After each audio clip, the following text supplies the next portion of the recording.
Hello again, true believers. Joel Clark here, lead designer of Lone Wolf Fists, etc.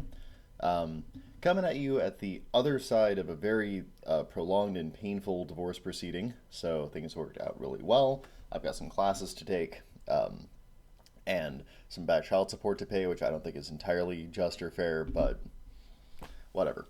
The bottom line is that I get my kids a lot more frequently, and I have all of my parental rights intact, and I've not been credibly accused or charged with anything, which is great because there's a lot of like really bad accusations flying around. Apparently, the way the Alaska legal system works is it's very all or nothing with everything. So, like, I have nothing, and so their attempt was to make it all, and it was really a fragile attempt. And I'm really happy that it's finally over now.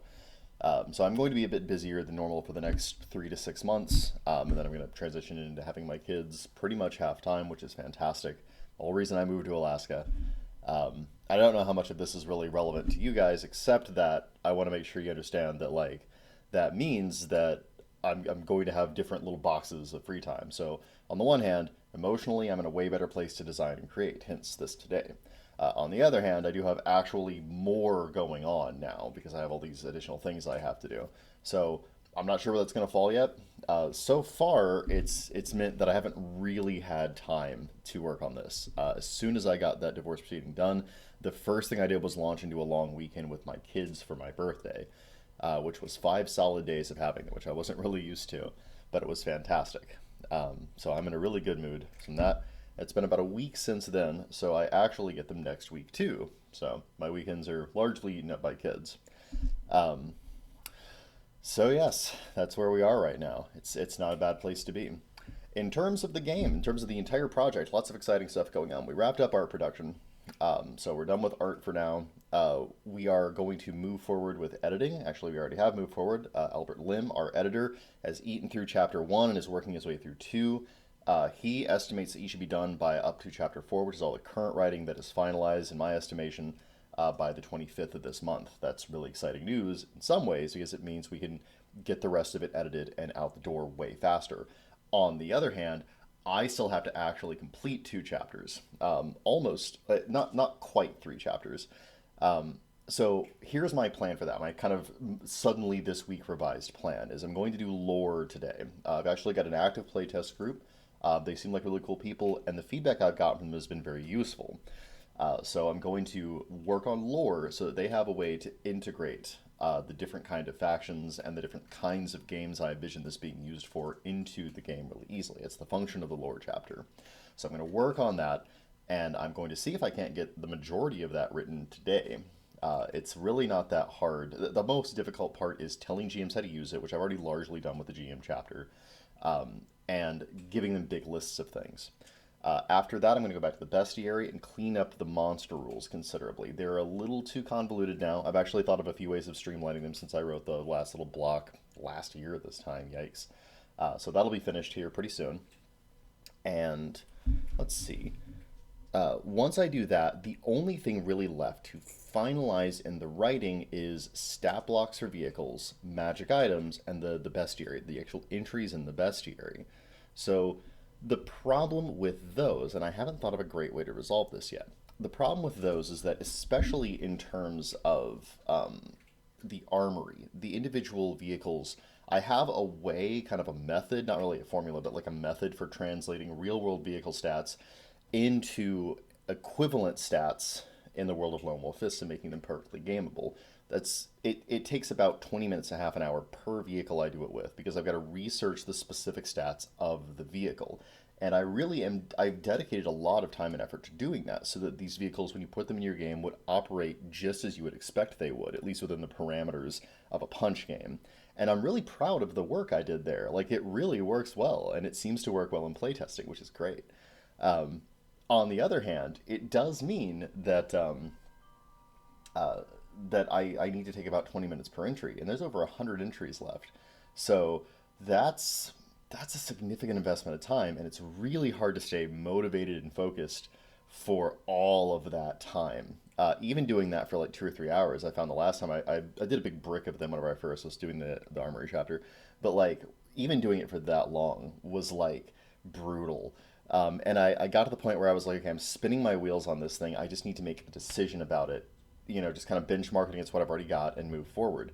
And so that did work, but it means that I doubted a lot of the later entries a lot more, and I had to go back and like tweak them and revise them a little bit.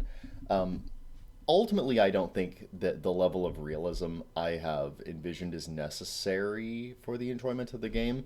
So a lot of the future entries, I think if I just kind of benchmark them versus what I've already got, like do, fighter jet, tank, truck, etc. Like especially with the civilian vehicles, those are easy to get stats for.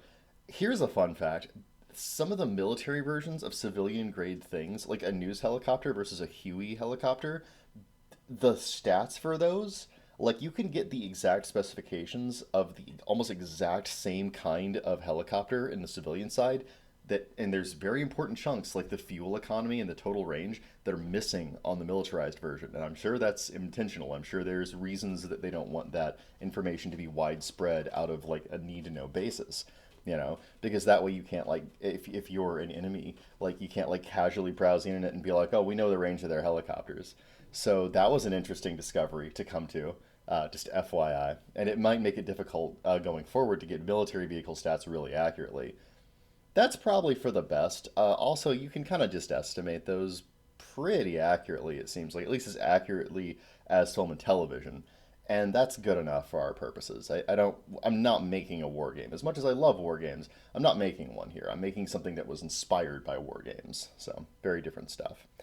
Anyway, Bestiary kind of has a different problem where it's very purely imagination, and I want the mythology of the things that I'm stealing from mythology, and I am completely wholeheartedly stealing certain things to be both unique to us, in that I want to change them and add, different things to them, but also authentic to its source, so that there's a sense of continuity, like the descendant of that mythology is the thing in our game.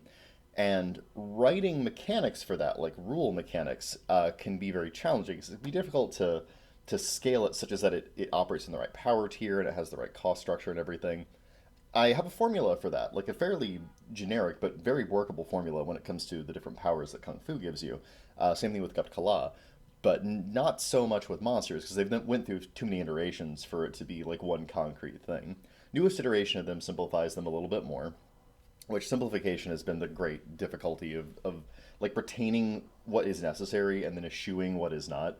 And yeah, I'm sure if you've been following along the last few months, you've seen that with the armory a lot, where it's like the armory's gonna do all this stuff, and then I think about it and I'm like, well, it doesn't have to do all that stuff. Well, yes, but we've retained the really important functional things. So that's going to be another challenge for the bestiary entries. But those two blocks of entries, that and the magic items, I have some guidelines that I've written down. Y'all see that in the armory, but I want to make certain I'm applying them consistently and making a lot of really interesting artifacts. And the most difficult thing to do when you are writing content for a game is having good ideas in the first goddamn place. It's easy to get inspired by something and say, ooh, I want to translate that. It's difficult to think of something wholly new or even combining elements of two things that are inspirational to you. And sometimes you get some very boring stuff comes out of attempting to. You kind of wind up getting cookie cutter with it. And that, for me, is the death knell of a game. Whenever it's making things that aren't actually interesting or unique, it's just making things where the numbers line up, or it's filling a niche that wasn't filled before in earlier iterations of the writing. That's dull. I want something that inspires the imagination of players, not something that is a no-brainer, let's always take this thing. I'm looking at you, Huberd's Handy Haversack, and what was the other thing? The Ring of Sustenance. Boring. If there's a ring that means you don't have to interact with one of the most interesting parts of the game, you failed at game design. Seriously, those are the two things that take away everything that I love about dungeon crawling, which is resource scarcity and making difficult tactical decisions in an emergent scenario. And they say, yeah, don't worry about any of that. It's all fine. It's fine. I'm never going to make something like that for Lone Wolf Fist. And if I do make something for Lone Wolf Fist like that, I have video evidence to show to me and be like, hey, look, asshole, you promised us something interesting. Anyway, so that's the update on that. Art done, editing almost done, writing getting done. Going to be a little out of sequence from what I planned it, but still pretty good.